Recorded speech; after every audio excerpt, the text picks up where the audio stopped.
kepala yang moden ni jenis upgrade version, dia ada banyak mode cahaya. Kalau korang tekan sekali, dia akan nyala terang warna putih macam ni. Tekan lagi sekali, warna dia akan berubah. Tekan lagi sekali pun sama, warna dia akan berubah lagi, dan yang ni mode dia akan kelip-kelip macam ni. Dia ada banyak pilihan warna tau, sebab yang ni upgrade version. LED dekat dalam dia tu, dia boleh ubah-ubah macam ni. Yang ni lampu kepala yang korang boleh pakai bila buat kerja waktu malam. Pakai lampu ni gantung dekat kepala, mudah untuk korang buat kerja dan mudah untuk korang suluh jauh dekat sebab dia punya lens ni korang boleh tarik tolak macam ni.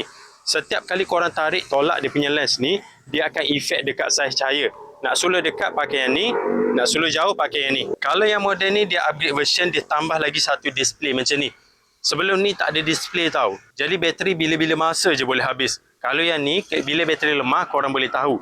Korang boleh cas siap-siap sebelum guna untuk kerja. Dan nak pakai lama memang selesa sebab dia punya getah ni jenis lebar macam ni. Dan bahagian depan dia ni dia ada span untuk bagi dahi korang tak sakit. Jadi kalau korang nak pakai lampu yang mudah untuk buat kerja waktu malam, pakai lampu yang boleh adjust dia punya saiz cahaya.